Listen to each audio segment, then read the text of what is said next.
April மாதம் 17ஆம் தேதி வெள்ளிக்கிழமை இன்றைய நாள். ஈரான் கப்பல்களில் இருந்து இலங்கை கடற்படை மூலம் மீட்கப்பட்ட கடற்படை வீரர்கள் 15 பேரை தவிர மற்றவர்கள் அனைவரும் ஈரானுக்கு பத்திரமாக அனுப்பி வைக்கப்பட்டிருக்கிறார்கள். அப்படி என்றால் மற்ற 15 பேருக்கும் என்ன ஆனது? அவர்கள் எதற்கு தொடர்ச்சியாக இலங்கையில் தங்கியிருக்கிறார்கள்? ஒவ்வொன்றையும் விரிவாக இன்றைய பதிவில் பேசுவோம். இலங்கை கடற்பரப்பிலிருந்து 40 கிலோமீட்டர் தூரத்தில் அமெரிக்க நீர்மூழ்கி கப்பல் ஒன்றின் தாக்குதலுக்குள்ளாகிய ஈரானின் ஐரிஷ் டெனா கப்பலில் கடற்படை சிப்பாய்கள், மாலுமிகள் உட்பட 104 பேர் கொல்லப்பட்டிருந்தார்கள். இவர்களில் 84 பேரின் சடலங்கள் மட்டும்தான் மீட்கப்பட்டன. அவை உடனே ஈரானுக்கு அனுப்பியும் வைக்கப்பட்டன. இந்த துரதிர்ஷ்டமிகு படுகொலைகள் நடந்து மறுநாள் மற்றொரு ஈரான் கப்பலான ஐரிஷ் புஷர் இலங்கையில் தஞ்சம் கோரியது. அவர்களின் மனிதாபிமான கோரிக்கைக்கு செவிசாய்த்த இலங்கை அரசு கப்பலை அப்படியே திருகோணமலைக்கு கொண்டு சென்று நிறுத்திவிட்டு மாலுமிகளையும் கடற்படை சிப்பாய்களையும் விருந்தினர்களாக தேசத்துக்குள்ளே உள்ளீர்த்துக் கொண்டது. அமெரிக்காவினுடைய தாக்குதலால் நிர்மூலமான ஐரிஷ் டெனாவில் குற்றுயிரும் கொலையுயிருமாக உயிருக்கு போராடி கொண்டிருக்கும் போது இலங்கை கடற்படையால் காப்பாற்றப்பட்ட மாலுமிகள் உட்பட 32 பேர் மொத்தம் 2 கப்பல்களிலும் இருந்து மொத்தமாக 200க்கும் மேற்பட்ட ஈரானிய கடற்படை சிப்பாய்களும் அதிகாரிகளும் இத்தனை நாட்களாக கடற்படை மற்றும் விமானப்படை முகாம்களில் தங்க வைக்கப்பட்டிருந்தார்கள். போர் தொடர்ச்சியாக நடந்து கொண்டிருந்ததால் அவர்களை ஈரானுக்கு அனுப்புவது சர்வதேச சட்ட விதிகளுக்கு முரணானது என்ற காரணத்தால் அவர்கள் போர் முடியும் வரை இலங்கையிலேயே தங்கியிருக்க வேண்டிய நிலைமை ஏற்பட்டிருந்தது. கடந்த ஏப்ரல் மாதம் 8ஆம் தேதி ஈரானுக்கும் அமெரிக்கா மற்றும் இஸ்ரேலுக்கும் இடையில் 2 வார கால போர் நிறுத்தம் அமல்படுத்தப்பட்டதை அடுத்து அவர்கள் தம் தாயக மண்ணுக்கு திரும்புகிறார்கள். இந்நிலையில் திருகோணமலை துறைமுகத்துக்கு கொண்டு செல்லப்பட்டு இலங்கை கடற்படையால் நங்கூரம் பாய்ச்சி நிறுத்தப்பட்டிருக்கும் ஐரிஷ் புஷர் கப்பலை இயக்குவதற்காக 15 ஈரானிய மாலுமிகள் தொடர்ந்தும் இலங்கையிலேயே தங்கியிருப்பதாக சொல்லப்படுகிறது. உண்மையில் யுத்தத்தின் முதல் வாரத்தில் நடந்த இந்த கோர சம்பவம் தான் ஈரானுக்கு கட்டுக்கடங்காத கோபத்தை ஏற்படுத்தியது. இலங்கை கடற்பரப்புக்கு வெளியே ஐரிஷ் டெனா கப்பல் சமாதியாக்கப்பட்டதுக்கு பழிவாங்கும் முகமாகத்தான் ஈரான் மூர்க்கத்தனமான தாக்குதலை தொடுத்து வளைகுடா தேசங்களில் நிறுவப்பட்டிருந்த அமெரிக்க இராணுவ முகாம்களை துவம்சம் செய்தது. மேலும் அமெரிக்காவின் பெருமை என்று அழைக்கப்படும் ஆப்ரஹாம் லிங்கனை ஓட ஓட விரட்டியது. ஆப்ரஹாம் லிங்கன் என்பது வெறும் சினிமாக்களில் மட்டும்தான் அமெரிக்காவை காப்பாற்றும் என்றெல்லாம் கேலி செய்து அமெரிக்காவை மேலும் வெறுப்பேற்றியது ஈரான்.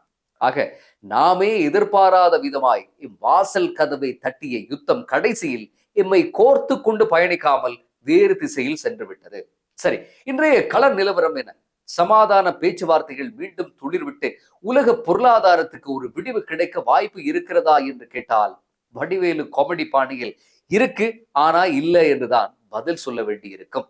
தன் உட்கட்டமைப்புகள் அமெரிக்க இஸ்ரேல் தாக்குதல்களால் பலத்த சேதத்துக்குள்ளான நிலையில் அதை பற்றி சிறிதும் சலனமடையாத ஈரானியர்கள் 26 மில்லியன் பேர், அதாவது 2,60,00,000 பேர் இந்த போரில் தன்னார்வ தொண்டர்களாக பங்கேற்க இராணுவத்திலே தம்மை பதிவு செய்து கொண்டிருப்பதாக ஆச்சரியம் தரக்கூடிய செய்தி ஒன்றை ஈரானின் அரசு தொலைக்காட்சியான IRIB ஒளிபரப்பியிருந்தது.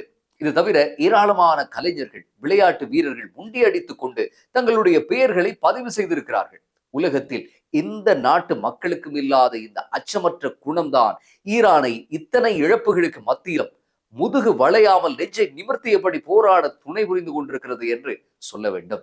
ஈரான் 1000 ஆண்டுகள் பழமை வாய்ந்த ஆழமான ஒரு நாகரிகத்தை கொண்ட ஒரு நாடு என்றும் அது ஒருபோதும் எதிரிகள் சகட்டு மேனைக்கு விதிக்கக்கூடிய நிபந்தனைகளுக்கு என்றைக்கும் அடிபணியாது என்றும் ஈரானின் துணை ஜனாதிபதி உட்பட பல முக்கிய புள்ளிகள் மீண்டும் மீண்டும் வலியுறுத்தி சொல்லிக் கொண்டிருக்கிறார்கள். ஈரான் அணுச்செறிவூட்டலை மொத்தமாக மறக்க வேண்டும் என்று அமெரிக்கா சொல்லி வருகிறது. 5 வருடங்களுக்கு வேண்டும் என்றால் அணுச்சரிவு என்ற கதையை இல்லாமல் பாட்டுக்கு இருக்கிறோம், அதற்கு பிறகு தொடர்வோம் என்று ஈரான் சொன்னதை அமெரிக்கா ஏற்கவில்லை. 5 வருடம் எல்லாம் சரி வராது, 20 வருடம் அனைத்தையும் மூடிக்கொண்டு இருக்க வேண்டும் என்றது அமெரிக்கா. ஆனால் ஈரானோ அதை உதாசீனம் செய்துவிட்டது. சரி, இது எதுவும் வேண்டாம், இதுவரை செறிவூட்டப்பட்ட ஈரானின் யுரேனியத்தை கொண்டு சென்று தற்காலிகமாக ரஷ்யாவில் வைத்து பாதுகாக்கிறோம், ஈரானால் ஒரு ஆபத்து யாருக்கும் வராது, அதற்கு நாம் உத்தரவாதம் என்றார் ரஷ்ய ஜனாதிபதி விளாடிமிர் புட்டின். ஆனால் அந்த யோசனையே வேண்டாம் என்று பதறிக்கொண்டு மறுத்துவிட்டது அமெரிக்கா. ஈரான் அணு உலைகள் ரஷ்யர்களாலும் சீனர்களாலுமே கடந்த காலங்களில் நிரம்பி வழிந்தன.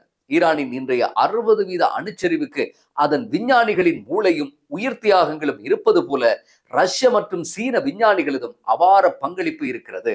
இந்த நிலையில் தற்காலிகமாக ஈரானின் செறிவூட்டப்பட்ட யுரேனியத்தை கொண்டு போய் ரஷ்யாவில் வைத்தால் அது முழுமையான அணுகுண்டாகத்தான் ஈரானுக்கு திரும்பி போகும் என்று சாமானிய பாமரனாலே எதிர்வு கூற முடியுமா இருக்கும் போது அமெரிக்காவுக்கு இந்த கதைகளை கேட்கும் போது எப்படி இருந்திருக்கும். அதனால்தான் தம்மை இம்சை செய்வதாக நினைத்து பெரிய சைஸில் நோ என்று அலறியிருக்கிறார் ட்ரம்ப்.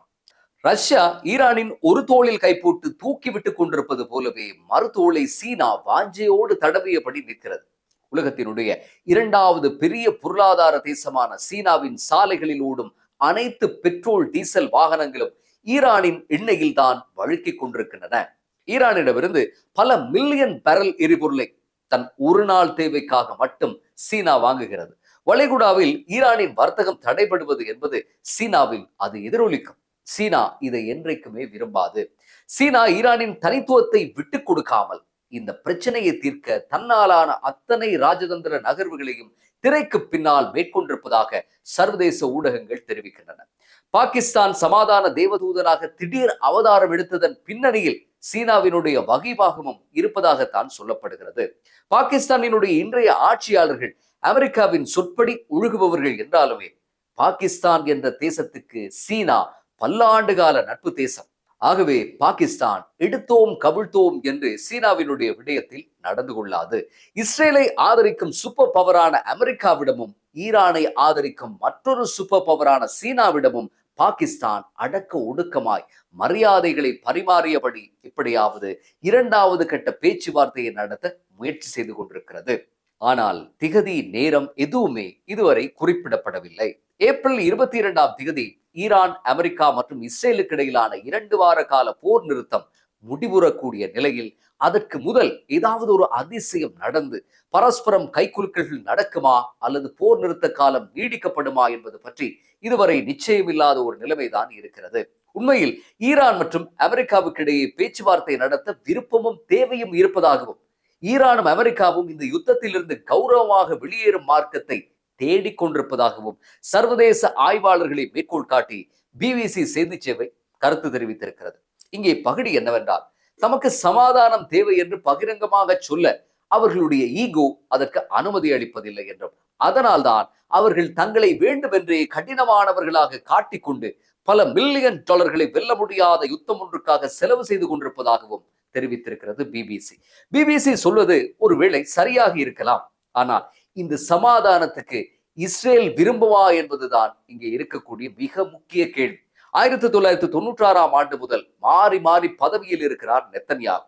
அவர்தான் இஸ்ரேலை அதிக ஆண்டுகள் ஆண்ட ஒரு பிரதமர்.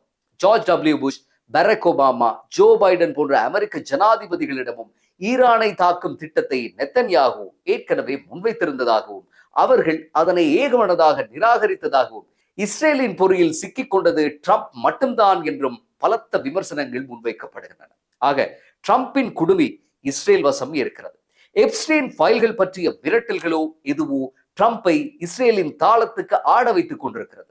தன்னுடைய முன்னோர்கள் எல்லாம் மத்திய கிழக்கில் யுத்தம் செய்து நாட்டின் சொத்தை அழித்ததாக கூக்குரல் இட்டுக் கொண்டிருந்த ட்ரம்ப் தன்னுடைய கொள்கையை 180 பாகையால் திருப்பிக் கொண்டு அதே முன்னோர்களினுடைய அரசியலை செய்ய தூண்டிய காரணம் எது என்று கேட்டால் பதில் நிச்சயமாக இஸ்ரேல் தான். இந்த யுத்தம் இஸ்ரேல் மீது ஒரு உலகளாவிய வெறுப்பை உண்டாக்கி இருக்கிறது. உலகமே எங்களை வெறுக்கிறது, இது வெறும் யூத வெறுப்பன்றி வேறு ஒன்றும் இல்லை என்கிறார் நெத்தன்யாகு. அதாவது தினமும் யாருடனாவது யுத்தம் செய்து கொண்டு உலகத்தையே கொலை பட்டறையாக மாற்றிக் கொண்டிருக்கக்கூடிய நெத்தன்யாகு இதனால் ஏற்பட்டு வரக்கூடிய உலகளாவிய எதிர்ப்பை இலகுவாக யூத எதிர்ப்பு என்று மடை மாற்றுகிறார். ஆனால் ஐரோப்பா தேசங்களில் இஸ்ரேலுக்கு எதிராக ஒரு பரவலான எதிர்ப்பு அலை ஏற்பட்டிருக்கிறது. ஸ்பெயின் இஸ்ரேலுடனான தூதரக உறவுகளை எல்லாம் முறித்துக் கொண்டது. இத்தாலி 2006ஆம் ஆண்டு முதல் ஒவ்வொரு 5 ஆண்டுகளும் நீடித்துக் கொண்டு அமுல்படுத்திய பாதுகாப்பு ஒப்பந்தங்களை எல்லாம் முறித்துக் கொண்டது. இத்தனைக்கும் இத்தாலியில் இருப்பது ஒரு வலதுசாரி அரசு. அமெரிக்கா மற்றும் இஸ்ரேலுடன் தேனிசை தென்றல் பாடிக்கொண்டிருந்த ஒரு அரசு என்றும் சொல்லலாம். ஆனால் இன்று பகிரங்கமாக முட்டிக்கொள்கிறார்கள்.